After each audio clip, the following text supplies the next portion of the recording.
बिस्मिल्लाहिर्रहमानिर्रहीम। अस्सलाम वालेकुम नाजरीन, मैं हूं आपका होस्ट मोहम्मद वसीम। नाजरीन, जैसा कि आपको पता है कि मुहर्रमुल हराम का महीना शुरू हो चुका है। हमारे इस्लामी साल का ये पहला महीना है और तमाम उम्मत मुस्लिमा को हम नए इस्लामी साल की मुबारकबाद भी देते हैं। लेकिन इसके साथ साथ हमारे खलीफा दोम जो कि हुज़ूर सल्लल्लाहु अलैहि वसल्लम की मुराद भी थे, हज़रत उमर रज़ी अल्लाह तआला अन्हु के आज यौम शहादत भी है।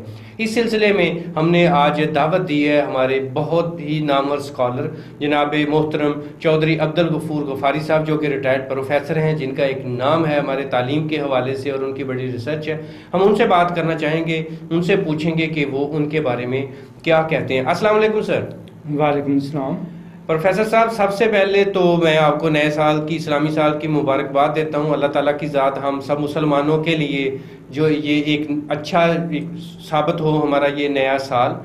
तो मैं चाहूँगा कि हज़रत उमर रज़ी अल्लाह तआला अन्हु के बारे में आपकी बहुत ज़्यादा रिसर्च है, आज उनका यौम शहादत है, तो हमारे नाज़रीन से आप शेयर करना चाहेंगे कि उनकी शहादत कैसे वाक़या हुई थी।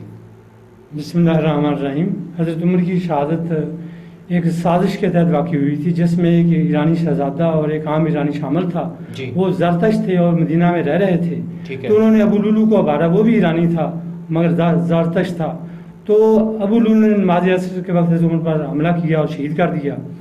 और बाद में अबू लुलू ने उसी वक्त खुदकुशी कर ली। तो बाद में पता चला कि असल साज़िश तो एक ईरानी शहज़ादा और एक आम ईरानी है। तो हज़रत उमर के बेटे हज़रत उबैदुल्लाह ने और हज़रत उमर के पोते हज़रत सालिम बिन अब्दुल्लाह ने फ़ौरन दोनों ईरानियों को मार डाला और सही मारा। तो वो डरते हुए मुसलमान हो गए थे। जिस दिन अबू लुलू ने हज़रत उमर को शहीद किया हुए तो वो डरते हुए ऊपर से मुसलमान हुए थे। तो इस बारे में सहाबा में इख्तिलाफ पैदा हो गया। अक्सर सहाबा ने कहा कि इन्होंने सही मारा है, कि इन्होंने हमारे अमीर उनकी शहीद कराया। कुछ सहाबा कहने लगे नहीं, इन पर तो खुद हद जारी होती है कि उन्होंने तो दो मुसलमान मार डाले। तो इस पर हज़रत उस्मान रज़ियल्लाहु अन्हु ने दोनों चचा भतीजा को बुलाया और उन्होंने कहा कि आप के लिए बेहतर ये है कि आप मदीना छोड़ दें। तो वो मदीना छोड़कर शाम और फ़लस्तीन की सरहद पर एक कस्बा है रिहा, वहाँ आबाद हो गए।